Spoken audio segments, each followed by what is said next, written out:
Okay, well, it's 5:30 and I want to welcome everybody. My name is Donna Benton, and tonight, just in case to make sure you're on the right Zoom, our topic tonight is resilience and strength in the African American family caregivers, and this is going to be a discussion with panelists, and then we will have hopefully a little time for a few chats. We're going to go ahead and get started. My name is Donna Benton, and someone will introduce me a little later, but I just want to welcome everybody to this program that's funded by the USC Family Caregiver Support Center and the LA Caregiver Resource Center and the Caregiver Resource Centers of California. The USC Family Caregiver Support Center is funded by the State Department of Healthcare Services and is part of a statewide system of caregiver resource centers that for over 30 years have been solely focused on providing services and supports to California caregivers and to those to whom they provide care. We were one of the first in the nation to have a caregiver resource center that's still dedicated within our state. We also want to thank the Leonard Davis School of Gerontology for presenting and sponsoring this session today, as well as the California Caregiver Resource Centers, the Alzheimer's LA, and Caregiver Years Training Academy, and also a special shout out to Denise Brown and many more collaborators that were very helpful in letting people know about today's, I think, what's going to be a really exciting discussion. Today, we're going to have a panel of Black caregivers who are going to share their experiences as caregivers with an emphasis on how resiliency has helped them while being a family caregiver. They're going to be able to discuss how systemic racism impacted their personal caregiving experiences, but they'll also share how their resilience and strength helped them to continue and allowed them to heal over time as they became caregivers. Now, for those of you that are on today, we have several people that are going to be discussing today, so we are going to keep your line and your videos off, so you'll only see the panelists on screen today, so it won't be so distracting so that we can focus on what the panelists are saying. We do want to be able to talk to you, so if you have a question or a comment, if we have time at the end, we'll open up the chat room, but I'll let you know if we'll try to leave enough time and so that we can be present as panelists.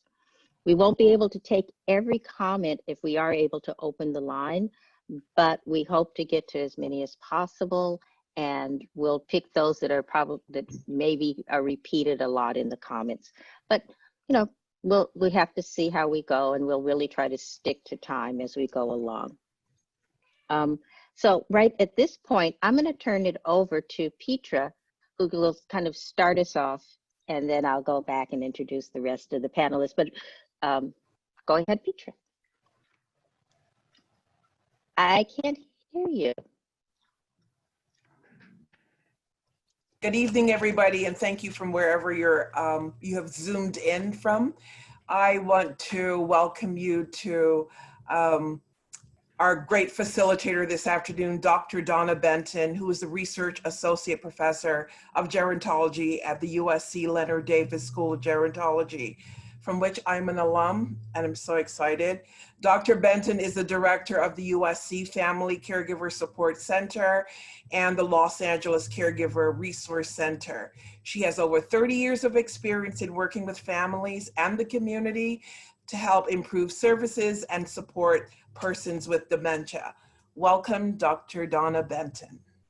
Thank you, Petra. And Petra, can you remind everybody who you're representing tonight? Alzheimer's Los Angeles. I'm the Senior Manager of African American Services. Thank you. Oh, sure. Thank you. So I'm just going to say hi to everybody. I want to start with Danielle, who is the owner of Caregiver Transition, and she's a leadership member of her local DFW Certified Senior Advisor Network, and also a grant recipient for the North Central Texas Area Agency on Aging. Hi. Yeah. And then Catherine Floyd, another panelist. She operates the Transparent Solutions Consulting while she's caring for her mother. She's worked for over 25 years in hospital operations technology, and she left corporate America to start her own company in healthcare consulting. Hi. And Dr. Nicole Rochester is a board certified pediatrician, an independent health advocate, TEDx speaker, and the CEO of Your GPS Doc. She's really which is an innovative company that helps aging individuals and those with chronic care and their family caregivers navigate the healthcare system. Dr. Rochester, hello. Hello. Good. Hello. Well, you know, your bios are very interesting. And, you know, one of the things I think that I'd like to start with is our bios tell us about where we are professionally, and they give just a little bit of a peek about who you are. But can you take time now to tell us a little bit more about who you cared for and when you had that like aha moment that said you were a caregiver? Because sometimes we don't even realize it. And, you know, so let's start with Danielle. Hi, thank you, Dr. Benton. Thank you everyone for joining us this evening, and to my co-panelists, Catherine and Dr. Nicole. It's great to be here, and my background, my personal background as a family caregiver came from caring for my father-in-law who had Parkinson's.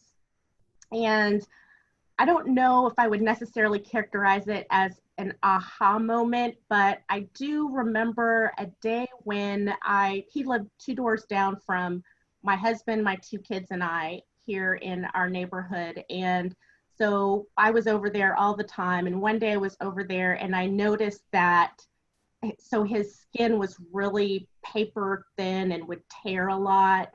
And I noticed that his skin on his arm was looked red and inflamed. It wasn't really bad, but it was enough that I noticed it and I said something, and it just kind of got blown off as not being a big deal.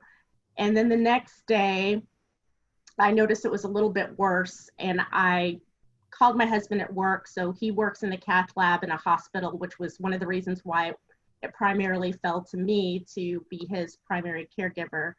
And I said, look, you know, I need to take him in because I think something is wrong. And it turns out that he had cellulitis and ended up being admitted into the hospital, and they had to give him IV treatment. And so it wasn't that I characterized myself as a caregiver at that time, but it was one of the first times I recognized, okay, I need to keep my hands on the wheel of this vehicle because I'm noticing things that no one else was noticing that could have gone untreated or unrecognized, and then something really bad could have happened. So it wasn't until after my father-in-law passed that I recognized myself as a family caregiver.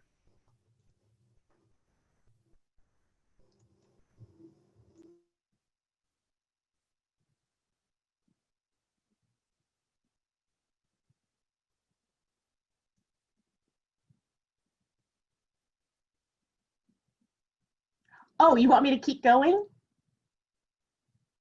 Oh, I can't hear you, Dr. Benton.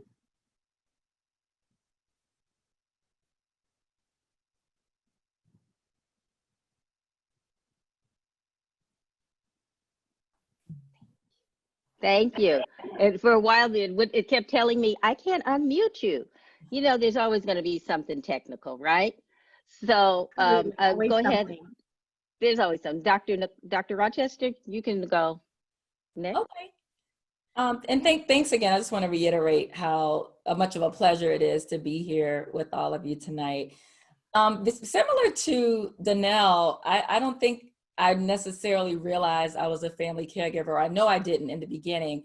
So my story is that I was a caregiver to my late father, along with my two older sisters. Our dad had all of the chronic health conditions that many African Americans have. He had diabetes, he had high blood pressure, he had heart disease, he had kidney disease, he was a dialysis patient, he had vascular dementia, I'm probably leaving something out, depression. And my two older sisters and I stepped in at a time when he was just really unable to continue caring for himself.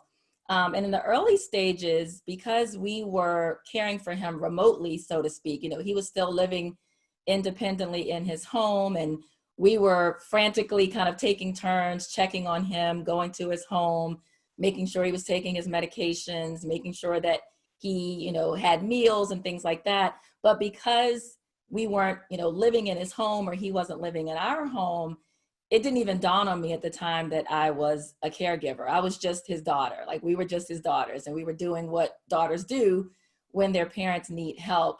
And I think it wasn't until really far into my caregiving journey when I started to hear that term used. And I think, if I recall, it was someone at the hospital that said something like, are you his caregiver? And I was like, oh, I guess I am.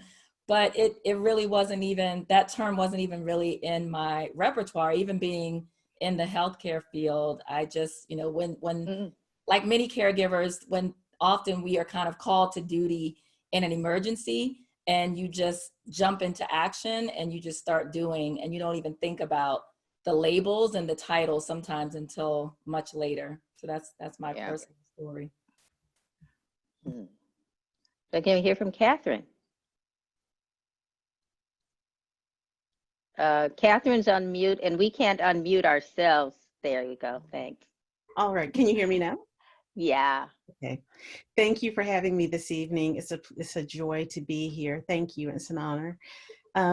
My aha moment in caregiving goes back to what my father said of me, that I was a problem solver. And so when I realized that my retired teacher parents could not go to a doctor's visit, a urology or a oncology visit, and come back and tell me exactly what's going on, I realized, hey, I've got to try to do something here. So it was just something by phone calls at first, but the doctors weren't paying any attention to me, because they felt like, or their opinion was, if I'm not present, I don't care. So I lived 2.5 hours away in Nashville from North Alabama, where they lived. So I was doing day trips, 5-hour round trip trips to be at my father's appointments.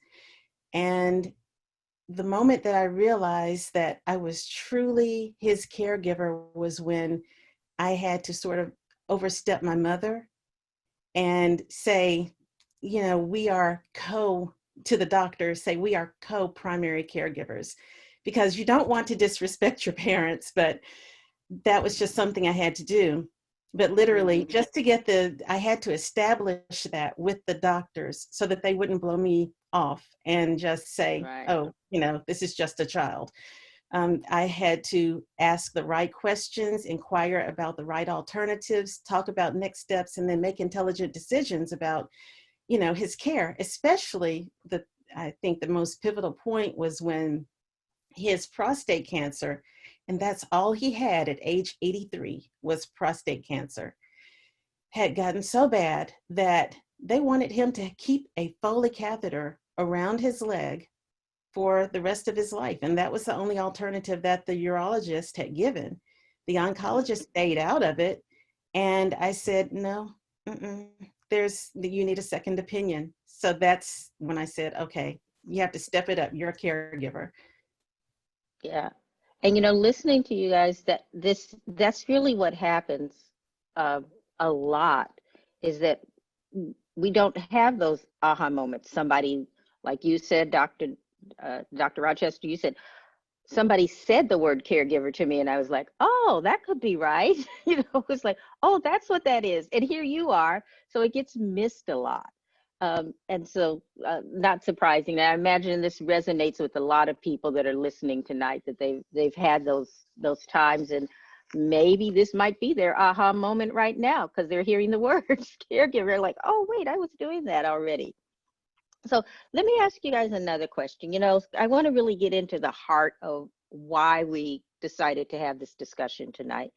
And that's because of, COVID-19 has really challenged everyone. I'm thinking about what you said is you had to have these 2-hour round trip visits because if you were present, they didn't see you. Well, now everybody can be on Zoom, and so you could be present, but it really was quite different when we weren't doing so much telehealth and things like that. So it really has challenged everyone. But I think for Black family caregivers, we really have some unique challenges during this time. And I would like, kind of if you would discuss with me what that's been for you as caregivers now, caregivers in the past, those that have, our challenges were even before the crisis. And it may be why Black Lives Matters, when it came to the forefront during the pandemic, I think for us as caregivers, it may have struck differently as Black caregivers. So can you tell me a little more about how systemic racism really impacted you? And I don't know, let's start with Catherine. Okay, well, I am still a caregiver. Dad passed in 2012, and immediately I started taking care of my mother. So with that being said, I had to find a way to make sure that she would be secure and not be lonely. So I found a long-term continuum of care facility, retirement community, and moved her there. Lo and behold, she was the only African American there. They were very nice and eager, management was, to get her in there because that's a great marketing ploy. But also it did open it up, more African Americans would want to go. Finally, there is a second lady there, and going to the point with that, my mother had several different illnesses. I was always able before COVID to spend the night, keep an eye on her, pick up when something was going wrong, just have total access and eyes on to her. And this just blew my world out of the water. I did not know what to do. I knew to stock her up with the essentials, not just food, but daily living essentials, 2 months worth. And I got all of her medications filled. I didn't know how long I was going to see her, but there's two in there with her included. How sick would she get? Would anyone have eyes on her like I did? If so, would they say anything? Did they have time? Would she be still special? With isolation, would she get what's hereditary as far as our dementia and Alzheimer's that runs in the family? And that scared me because sometimes she would space out.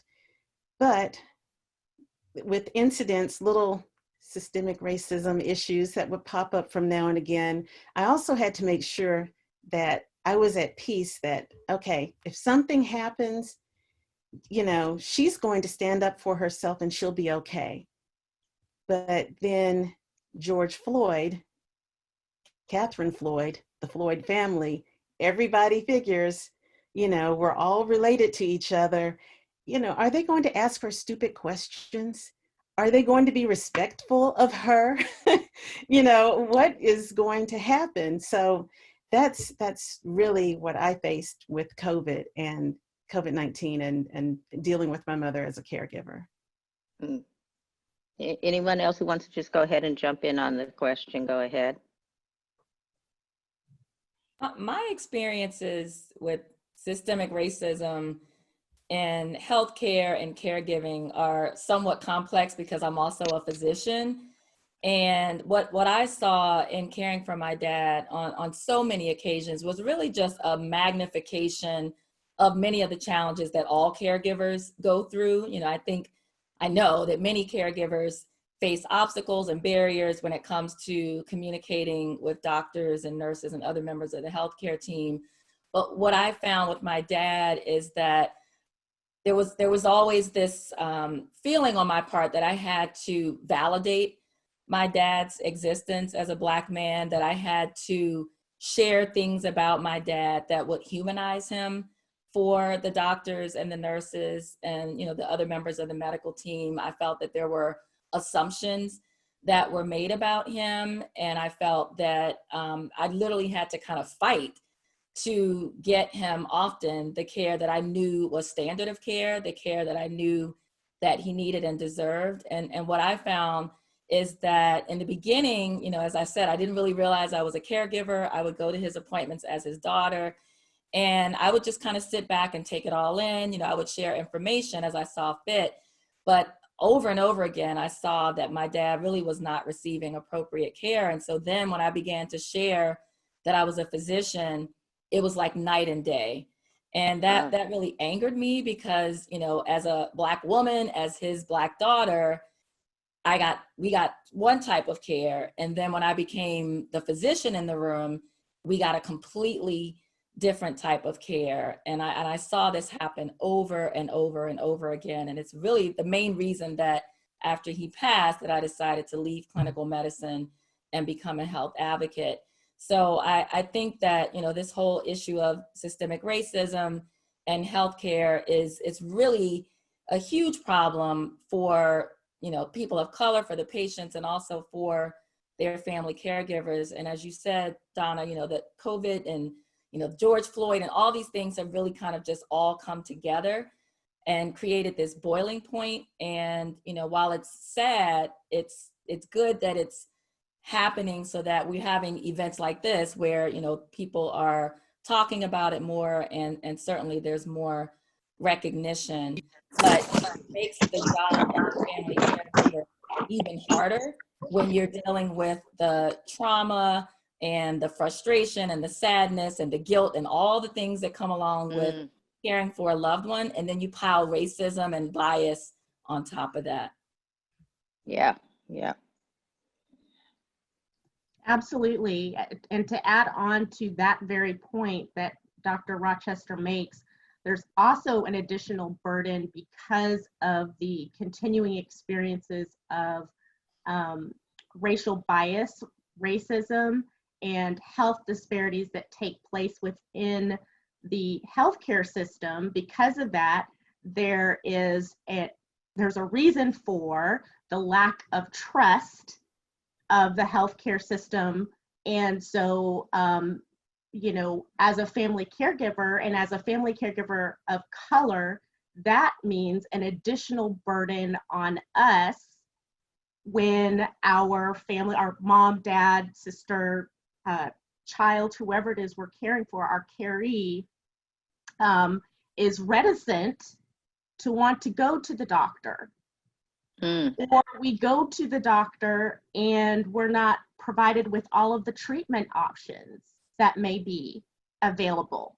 That makes our job harder, whether we're caring for our loved one, our family member at home or long distance, whatever the case may be. That is also an additional burden. So it just compounds things. And so I think it's important to acknowledge that for Black family caregivers and family caregivers of color in general.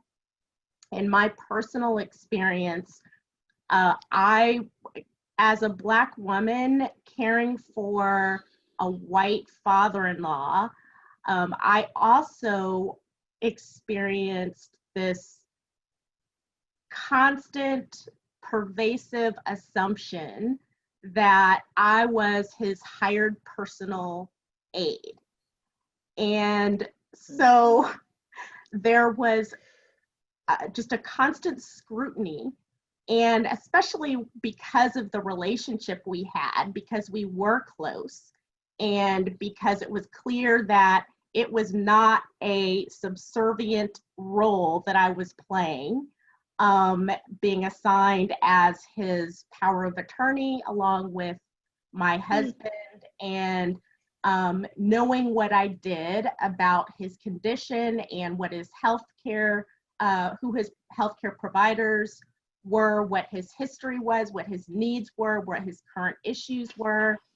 But in spite of that, constantly being, and I'm sure that any person of color knows what it looks like to get the squint, like you're in a fishbowl, right? It feels like you're in a fishbowl. And like you can't see them back. And it was so funny because my daughter actually mentioned it the other day, and I hadn't said anything to her, and she actually described it like that. She said, it was like being in a fishbowl and they don't know that I can see them back. But anyway, so especially being out, and I live in the North Dallas area. And anytime we would go out to run errands, go to the grocery store, go to the doctor's office, go to the bank, you can imagine what that was like, going to the bank. We actually got stopped. I actually got stopped with my father-in-law going into the bank. This lady stopped us and turned to my father-in-law and to ask him if he was okay, like confidentially, as if I wasn't there, like I couldn't hear him or hear her. But anyway, so this was pervasive. I did not really process it as being impactful in my caregiving experience at the time, because we all know this is something that we manage and that we cope with and that we deal with on a daily basis for our entire lives, right? So it's like if you focus on that, you can't at every moment. We wouldn't be able to function.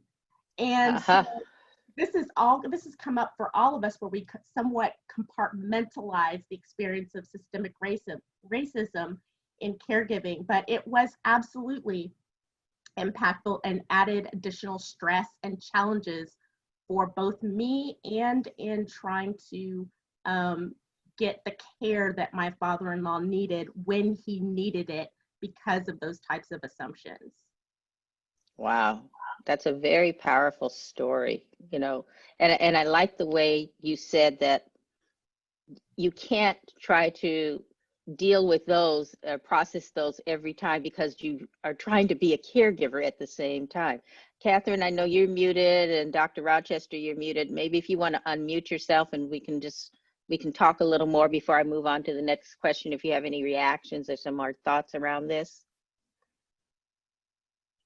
Yeah, I think just to piggyback on what Danelle said, the three of us, Catherine, Danelle, and I have been on a couple of panels on this topic over the last month or so, and it's almost been like therapy, and we've discovered, like Danelle alluded to, that we didn't realize, each of us hadn't realized how much we had kind of pushed all of this down and back. And it wasn't until we started talking and until we started preparing for these discussions that we began remembering some of these episodes and things that had happened to us. And like Danelle said, everybody listening who's a caregiver knows that you can only handle so much at one time. And, if you have a family and you have a job and, you're caregiving, all of that stuff, that's already more than enough for most of us to handle. And so it's really interesting now as we begin to reflect on some of these experiences, just how deeply painful they were, and how they really did impede in many ways our ability to care for our loved ones. But as we're going to talk about, that resilience comes in and you just push through and you do what you have to do. But it really is mind-boggling how many things I had kind of put, I guess, in my subconscious until the last few months. Yeah, and so let's move on to resilience, because that's where we want to kind of begin our discussion and continue this discussion, because we know that this has had the impact, because Black people have had to be, since they've been brought to from slave times, we've had to have some way of coping and getting over. We sing hymns about it. We've made it the bedrock of many of our social justice actions. And so resiliency is really important because it gives people in general the strength you need to process and overcome hardships. resilient people, that you tap into a strength and support system to overcome challenges and work through problems that you may not even know that you have sometimes. So I just want to throw it back out to all of you, to you guys.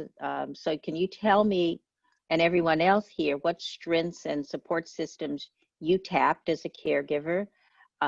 Maybe is there a quote or a motto that you keep to your inspiration that helps you get through, or maybe it's a song, any kind of ways you cope, and also talk about where resiliency is. Sometimes it doesn't always help us. So, you can talk any way along any of those things. And I'm just going to start with Dr. Rochester on this question.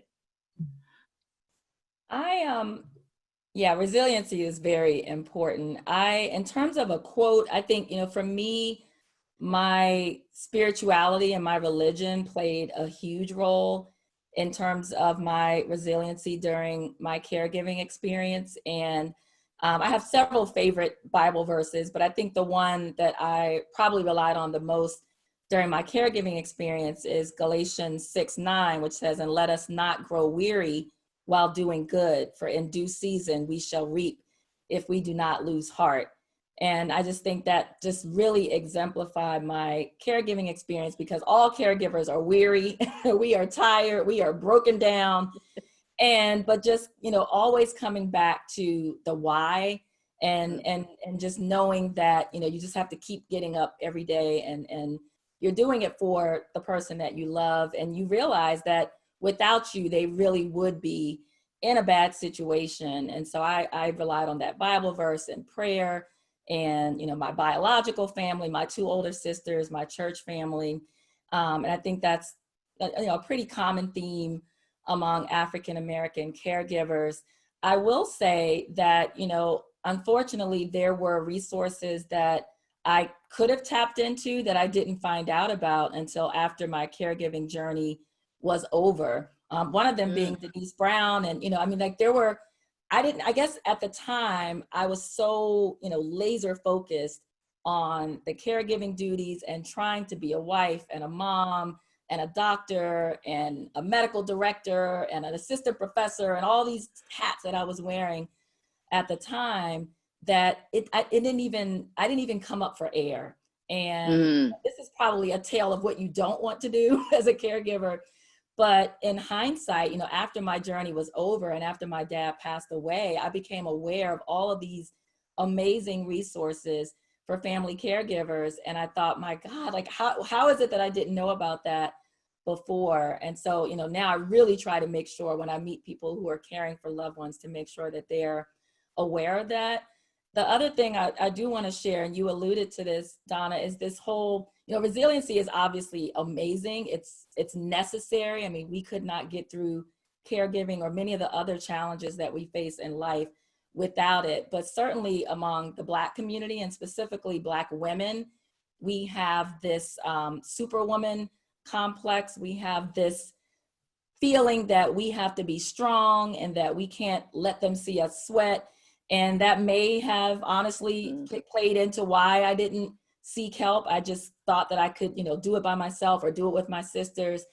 And, I think that can be detrimental. So I think while resiliency is important, we can't let that get in the way of being vulnerable. I think, there's beauty in being vulnerable, and there's strength in being vulnerable as a caregiver. And so that's probably my one piece of advice to people that are watching now that are in the throes of caregiving is, you have to be resilient, but you also have to ask for help and to be vulnerable. Yeah. Danielle, Catherine, whoever wants to jump in next. Sure. Gosh, Nicole said so much that's so true. The thing that you have to think about as a caregiver is take care of yourself in the midst of it all. That is the only way you can be resilient, and the most purifying way you can do it. And it's nothing to be ashamed of. If you cry every morning in the shower, if you cry in the car when you have a moment by yourself, do it, let it out. It doesn't help to hold it in. go in, see a doctor, whether you can during the time, but mainly afterwards. In taking care of my father, I had never seen anyone pass away before. And we did home hospice with him because he desired to pass away at home. It was a chore, but it's six in one hand, half dozen in the other. Go to the hospital 24/7 and alternate, or stay at home. It was hard. Mm-hmm. But in taking care of Dad, it gave me such peace to know that he was well taken care of. He felt well taken care of. And I knew that my mother would last after that, because I got her in too. I went from one extreme of one passing and watching that before my eyes, literally, to picking her up immediately. She was shattered. They had been married 56 years. Resilience came in where I looked at, what can I do to make things better for her? And how do I go on from there? Mm-hmm. So I have taken care of her and a relative that has a mental illness. So I picked up two more as I lost one. But along the way, I met my husband. He has bonded with my family. He stepped in, on one trip with me, and he said, "Oh my God, you do all of this?" I said, "Yes, I do." He said, "Well, I'm here to help." And that was just beautiful. It really gave me that peace that everything was going to be okay, because he's a lot like my father. And if you guys happen to remember, I am very religious and have strong faith, but Whitney Houston passed that February, right before my father did. And if you recall her song on her last album, "I Didn't Know My Own Strength," that's a song that brings me to tears, but it fills me up because I know I made it. And if you don't mind, could I just give a few of the phrases of the lyrics? Oh, yeah, go ahead. So, lost sight of my dream because I had to give up my work at the end of it all. Thought it would be the end of me. I thought I'd never make it through. I had no hope to hold on to. I thought I would break. I didn't know my own strength, and I crashed down and I tumbled, but I did not crumble. I got through all the pain. I didn't know my own strength. I survived my darkest hour. My faith kept me alive. I picked myself back up, hold my head up high. I was not built to break. Oh, wow. Thank you for sharing that. Yeah, that that speaks so much to my heart. Uh, Go ahead. I think Danielle. Yeah, to build on that, the power of music, of song, of hymns, of what speaks to our souls.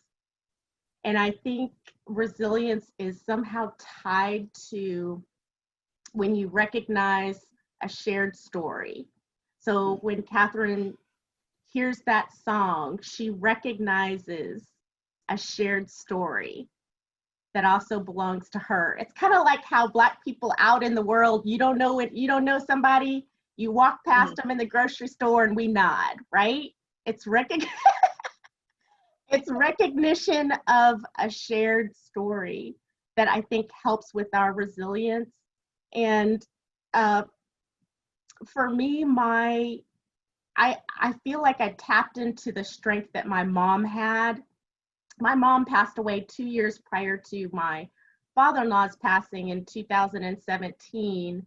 And she had been caring for my grandmother.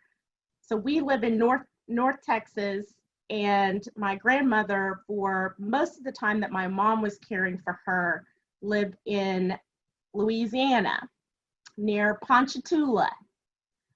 And for my mom, that was a 9-hour drive one way.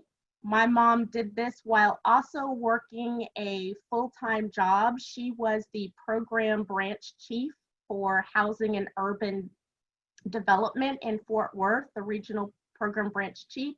So she had that full-time job. She had her own health issues. And she went through extraordinary lengths to care for my grandmother. So I think this is also, it's generational, because for Black Americans, this is a historical role, right?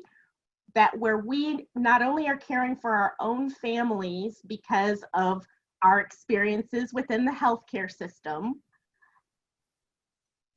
as well as caring for other people's families. And so there is this embedded expectation that this is what we do, that this is what we're going to do. And yet it's not something that we talk about a lot, this role of family caregiving. And so I think opportunities like this are so important, because it's an opportunity for us to hear one another's stories and to recognize ourselves in one another's stories. And my quote comes from, so my mom was a prolific writer, and she literally left dozens of these journals for my sisters and I. And with so much wisdom, and it's one of the best gifts that she could have left us. And so the quote that I connect with resilience that I picked out was, she wrote, this was 12/2/09, a test. And she wrote, "A test shows you and others what you have inside of you."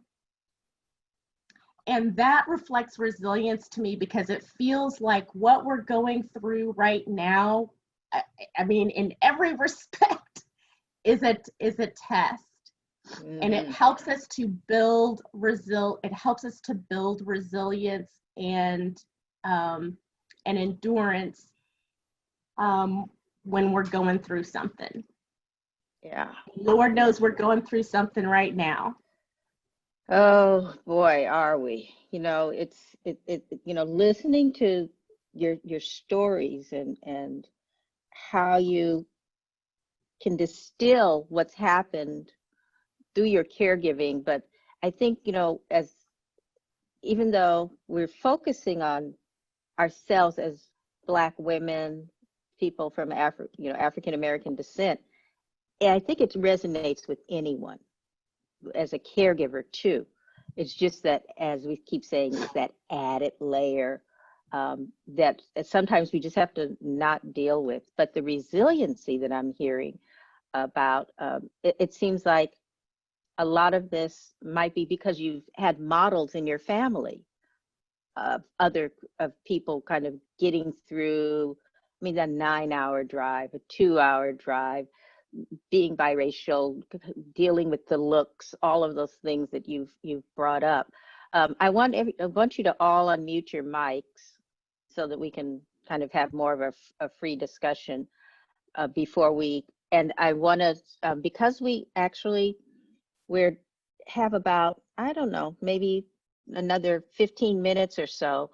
So I wanted to ask if anybody who's on in our audience, this is a good time if you want to go to the chat feature and put in any comments or questions during this time. We'll open up the chat because we do have time, and one of the co-hosts will will do the chat questions for us and come on and just let us know some chat questions. But while we're waiting for the chat questions, and I don't know I think Alan might be the person giving us some of those questions. I did have some questions that we had gotten earlier.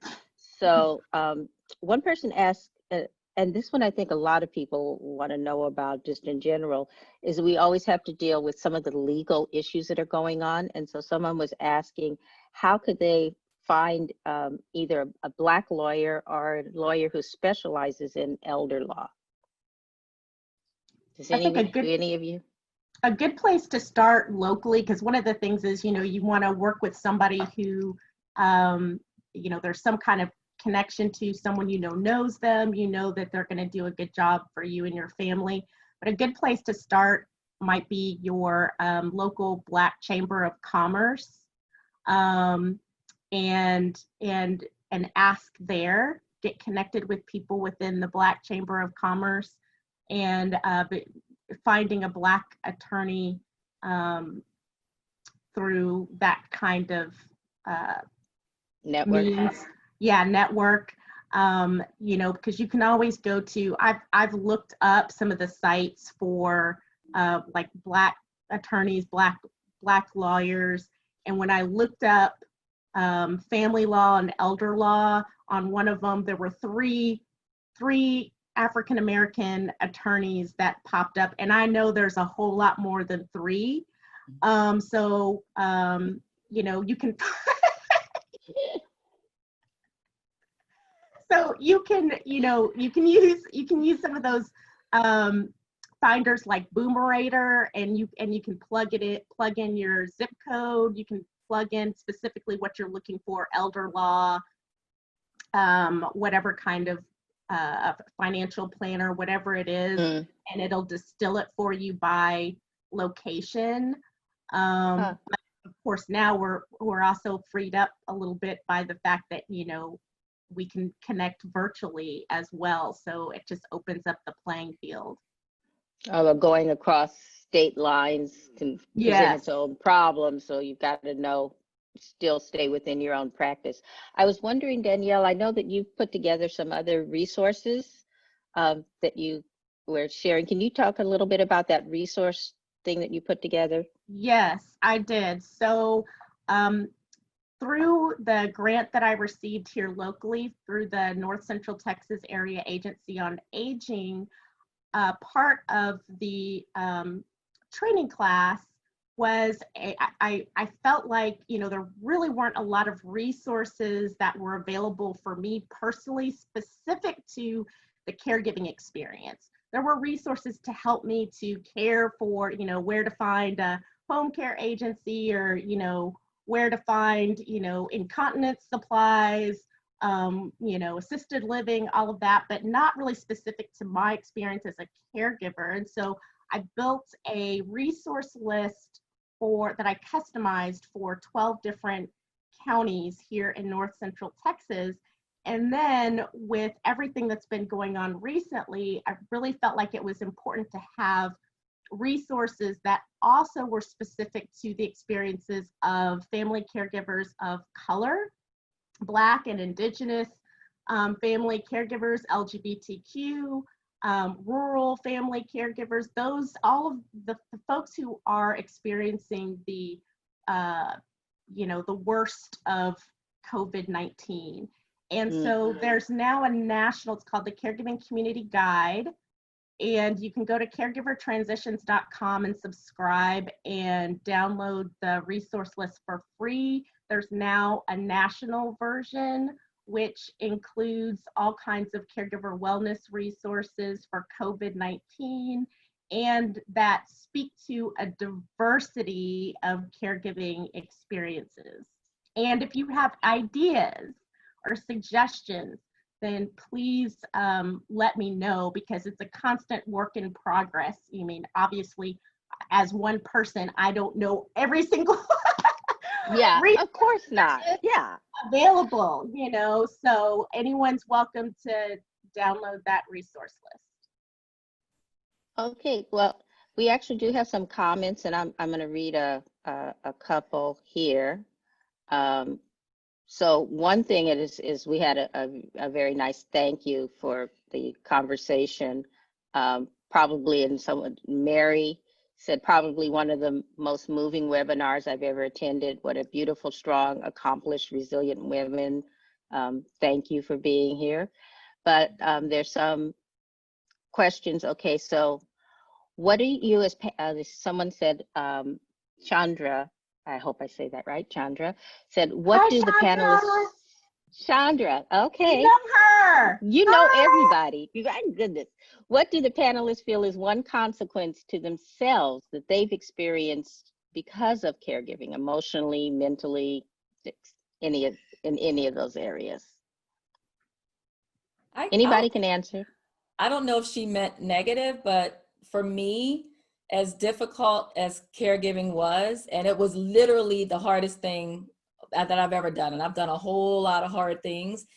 For me, it was the most beautiful thing that came out of my caregiving experience is that I literally have a new career, like a new purpose was identified for my life. And, you know, the people that know me know that I wanted to be a pediatrician since I was about 7 or 8 years old. It's all I've ever wanted to do.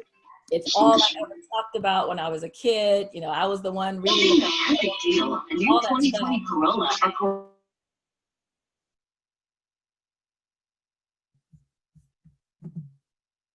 Sorry. Okay, I never imagined that I would do anything else.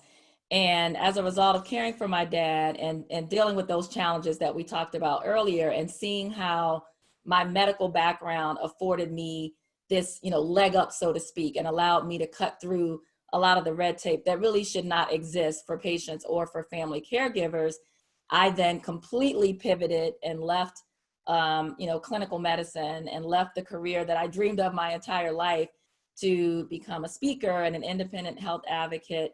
And it has been, I mean, I can't even describe in words how rewarding it's been. The journey has been amazing. And so for me, caregiving literally like pointed me in a completely opposite direction to doing something that I never even knew existed. And so I'm incredibly grateful for that experience. I have to say the same. It started a new career path for me. I needed the flexibility, leaving 25 years of what I had done, traveling all over the country, to just coming off the road and taking care of my parents. Mom needed the flexibility, my flexibility. So I started my own consulting business, doing healthcare IT that way. But about last year sometime or another, I guess I had this epiphany, like, you're a caregiver. There've got to be other people out here who do caregiving businesses, or, you know, there's got to be something that you know that you can help other people with. So at the beginning of this year, I actually started Transparent Caregiving Strategies. And that is, you know, a part of what my dad said. I'm a problem solver. I go in now and I work with individuals, be it whatever age, and help them to plan for the future so that you get to the root of the expenses of caregiving ahead of time instead of struggling at the end or in the middle or any part of it. So I help people financially with the financial planning for that. Oh, okay. So two careers that from caregiving. I was wondering, you know, Petra, you've been on for a while, and I know that we haven't turned to you. I was wondering if you had anything that you would like to share in terms of resources.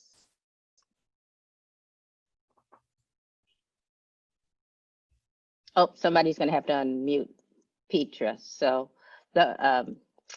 we'll wait for our host to unmute because I can't seem to unmute people. There you go. Yeah, thank you, Dr. Benton. Alzheimer's Los Angeles has a variety of resources, and our helpline is available each day. We definitely are appreciative of those who are looking for culturally competent legal assistance and services. Our number is 844-435-7259. And we do have, as the Senior Manager of African American Services connecting with me, and I'll be happy and pleased to assist you in any way possible. Great. I also just want to give a quick shout out to Denise Brown and caregiversacademy.com. You know, Chandra's question about the impact on us personally during our caregiving experience. I found Denise Brown and the caregiversacademy.com after my caregiving experience was over, and it was so revealing and helped me to unpack the experience in a way that I don't think I would have otherwise. And so I encourage you to check that out as a resource as well, just to get perspective, because it is life changing. And it feels crazy when you know something has happened that has been transformative, but there's not anyone in your circle necessarily who gets it. And so, so just wanted to make sure to include careyearsacademy.com as a resource. Great. And you know, that's why we are all working together from all of our different perspectives, because I think that no one place can always have the answers. So we can kind of use, and for a caregiver, you can use all of the places. You don't have to be wedded to any one particular place. I think you'll find a little bit over here, and you can join another one, and each time you can grow from each of the relationships that you have with every organization and resource. The key thing is to reach out. Like you said, someone said earlier, you know, go ahead and reach out. I have one more question, and then we're going to be wrapping up. Someone said they wanted to thank everybody for a great conversation, from Lisa. And she said, is there any way changes in public policy can address some of the challenges that we talked about tonight? Public policy. Absolutely. And, but public policy has to be connected to public funding. You know, the two go hand in hand, and helping to build communities and empower family caregivers from the inside out, I think, is key. Because obviously we all knew what to do. We know what to do. We are the experts as family caregivers. And so public policy being focused more on going to the family caregivers as experts, rather than necessarily focusing on, you know, people who are twice removed from the immediacy of the situation and aren't living it on a daily basis. Okay, thank you. I want to really thank everybody. We actually have about 2 minutes left, and I hope that those of you listening will take time to find your personal source of strength. Danielle, as she mentioned, she put together a list of resources for Black caregivers, and that can be found at caregivertransitions.com. And if you live in California, I hope that you will remember that there is a Caregiver Resource Center in your area, and you can just go to caregivercalifornia.org. I'm going to repeat that, caregivercalifornia.org. So that's your little Google search, and then when you get there, you'll be able to put in your zip code, and it'll get you to your local Caregiver Resource Center. Also, you can call our local LA Caregiver Resource Center, 1-800-540-4442. That's toll free, 1-800-540-4442. And we will connect you to any of the resources that you heard about tonight in our discussion. So on behalf of USC, we really want you to remember that you aren't alone and that we're here to help. And I want to just let each of our panelists get to say the last word. So I'm going to start with Catherine. Well, again, thank you so much for tonight. It's been another healing experience, because every time you talk about it, you realize that somebody has that experience too. You start letting your feelings out, and it's healthy. So I hope that you guys really found it to be helpful. Be resilient. Take care of yourself. Take care of your loved one. Just be good to yourself. And thank you. Dr. Rochester?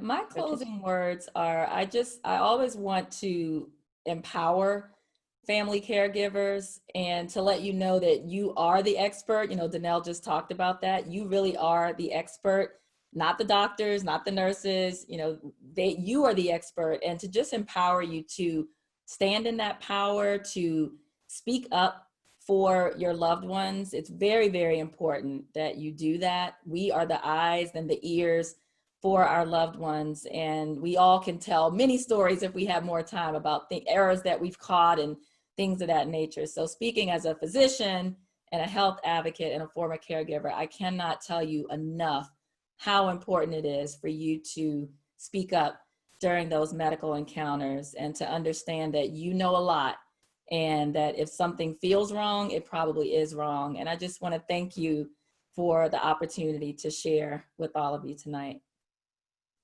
And Danielle, Yes, thank you, Daniela, sorry, Danelle. Danelle. I do it every time. You know what? That's what my granny would call me. So everybody in the family called me Dana. But my granny always, when she said the Danelle version, she said Daniela. So it's all good.